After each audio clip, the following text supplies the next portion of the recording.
We're giving 90-day notices to places like California, Scott. Right away, we're going to send out that notice. Who would bill the federal government as people poured into the state to send those people back because no country can afford to do it? No country can afford to take in millions of people, pay for their education, their health care, their hospitals. You just can't do it. And we all have a heart. You can't do it. But many of those people are murderers. They're people released from jails, prisons, mental institutions, insane asylums. They're people that are drug dealers. They're addicts.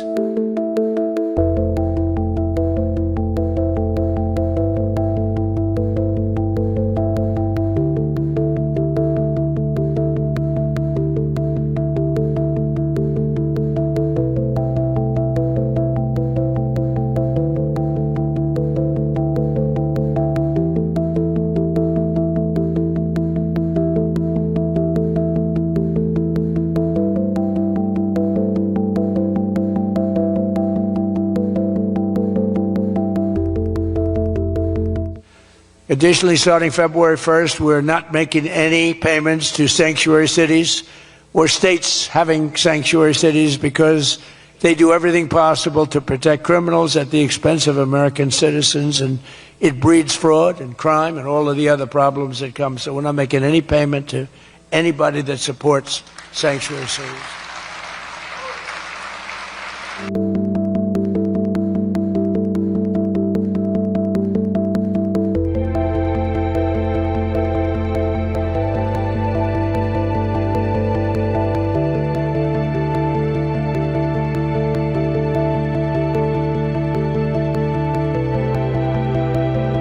Protests continue in Minneapolis after a woman was fatally shot by an ICE agent. State investigators were in the area speaking with residents. Minnesota investigators are going door to door in Minneapolis at the scene of last week's deadly shooting by an ICE agent. The State Bureau of Criminal Apprehension says it's collecting its own evidence after the FBI took charge of the investigation. The violence, the complete impunity with which these agents are operating, we need to make sure that these people are not masked. We need to make sure that there is real accountability in these in all of these investigations. It comes as DHS doubles down on defending the officer who fatally shot 37-year-old Renee Nicole Good, arguing he acted in self-defense. The agency says it's deploying more federal officers to Minnesota to protect other ICE agents. Was this done to be anti-government and to try to change the behavior of ICE? And if the answer is yes, then sure, that's domestic terrorism. But it's prompting criticism from some Democratic lawmakers that the administration is trying to, quote, cover up the shooting. Language the White House says could lead to more violence against federal officers. President Trump and the entire Trump administration stands firmly with the brave men and women of ICE. As the investigation continues, protesters gather outside a federal building in Minneapolis demanding accountability. The Trump administration says it's made more than 2,000 immigration arrests in Minnesota since the operation began last month.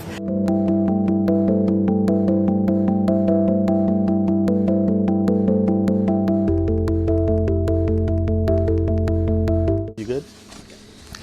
Let me welcome all the ladies and gentlemen of the press. Thank you all for being here today. My name is Keith Ellison. I'm the Attorney General for the state of Minnesota, and I'm so honored to be joined and in partnership with the city of Minneapolis under the leadership of my friend Jacob Fry, and the city of St. Paul under the leadership of Mayor Herr, who is also a dear friend of many years.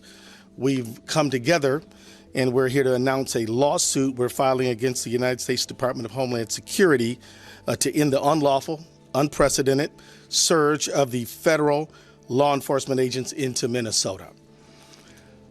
Because this has to stop. It just has to stop.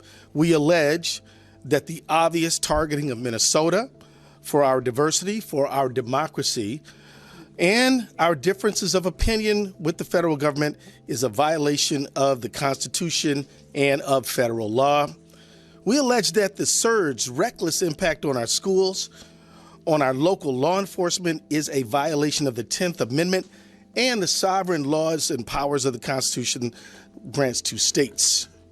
We allege that DHS's use of excessive and lethal force, their warrantless, racist arrests, their targeting of our courts, our churches, houses of worship, and schools are a violation of the Administrative Procedures Act on arbitrary and capricious federal actions. And we ask that the courts will end the surge of thousands of DHS agents into Minnesota. We ask the courts to end the DHS unlawful behavior in our state, the intimidation, the threats, the violence. We ask the courts to end the tactics on our places of worship, our schools, our courts, our marketplaces, our hospitals, and even funeral homes. The deployment of thousands of armed, mass DHS agents to Minnesota has done our state serious harm. This is, in essence, a federal invasion of the Twin Cities and Minnesota, and it must stop.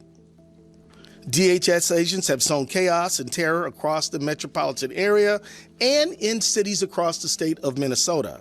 Schools have gone onto lockdown.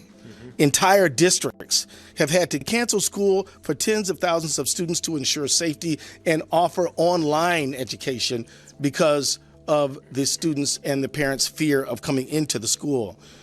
Local businesses are struggling. Revenues are down. And some retail stores, daycares, and restaurants have actually closed because people are afraid to go out and to do their shopping, whether they're immigrants or whether they are citizens of many generations. This surge has made us less safe.